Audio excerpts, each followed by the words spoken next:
Hi, this is Debbie, and I'm sharing a video I created for my Doodling with Debbie series for Simon Says Stamp. When the new prize ribbon distress colour was released from Tim Holtz and I received a parcel of the new products from Simon Says Stamp to use, I was obviously delighted.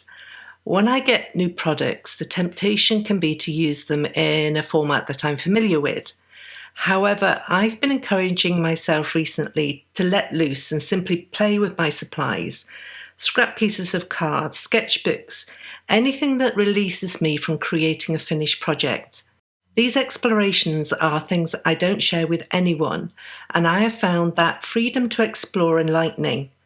I am much happier to try new products, new techniques, new colours, and simply have fun creating a big old mess a lot of the time, but learning and saving some of those moments for future reference.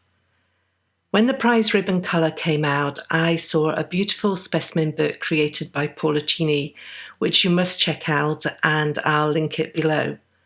The cover of the book drew me in with the beautiful blues and greens, and I looked up the colours Paula had used.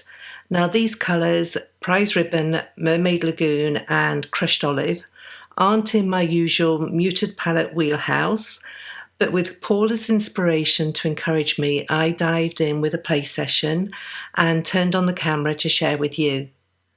So along with the 3 distress colours I used, Archer's hot pressed watercolour card, because the smooth surface made it easier to get a good stamped impression with the delicate outline flower stamp set from Simon Says Stamp.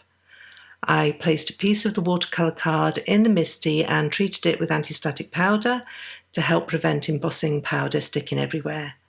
I then stamped the delicate outline flower set a couple of times with Simon Says Stamp clear embossing ink. I then took the stamped card and sprinkled Simon Says Stamp white embossing powder over the embossing ink lines, tapped off any excess and heat set with a preheated heat tool. I squidged ink from the distress ink pads onto a slick craft mat. I'm using the original ink pads, not the oxides on this occasion. You could use the distress sprays or the re-inkers, whatever you have to hand. I then liberally spritzed the inks with water until the ink beaded up on the mat. I dunked the heat embossed card into the inky puddle and gave it a bit of a twist as I did so that the colours mixed and blended together. And I love the result. I dried off the panel a little and then decided I wanted more blue to come into the piece. The thing I particularly love about prize ribbon is it adds that dark value which you need in order for other colours to pop off from it.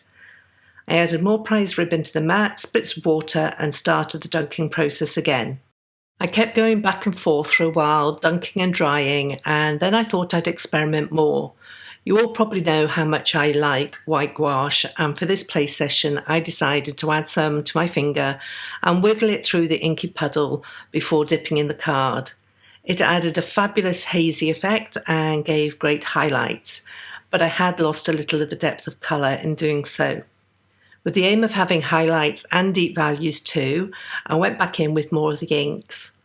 All the layering and experimenting gave the panel lots of interest, and I love how the embossed lines created defined areas for the wet media to settle. Once I was happy with the panel, I took more gouache and started to splatter. I mixed some of the gouache with crushed olive for light yellow splatter and some with prize ribbon for light blue splatter, as well as some white splatter directly from the gouache paint too. For more interest, I used the distress sprayer to add droplets of water over the piece. If you pull the trigger on the bottle fully, you get a spray, but if you pull it just a little way, you get these dribbles which add lovely water droplets. I let them sit on the card for a moment and then soaked them up with a paper towel, pulling at some of the colour as I did so and leaving paler watermarks behind.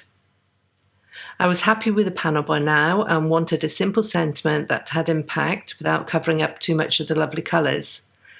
I die cut the You Are Enough die from Ivory card and the backing die from VELLUM.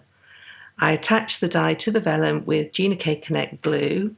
I then added foam tape to the back of the panel, which I trimmed to fit on an A2 card base, cut and scored from Ivory card, and I also added tiny pieces of foam tape to the back of the sentiment. hiding the tape behind the lettering so it wouldn't be visible when I adhered to the card. I pulled the tape backers from the foam and adhered the panel to the card base, followed by the sentiment piece.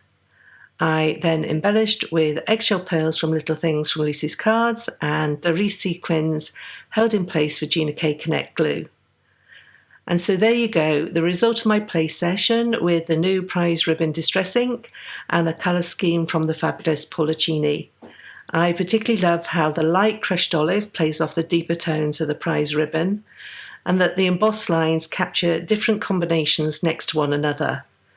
One of my favourite parts is the flower bud, where you have separate prize ribbon and crushed olive sepals, which blend into Mermaid Lagoon petals. I hope you find some time to play with your supplies and see where it takes you. I'll leave links in the YouTube description to the products that I've used, as well as a coordinating link to the blog post over at limedoodledesign.com. I want to thank you for joining me, and if you've enjoyed this tutorial, I'd be delighted if you subscribe to this channel. And before I go, here's a couple more videos to check out. Thanks, and I'll see you next time.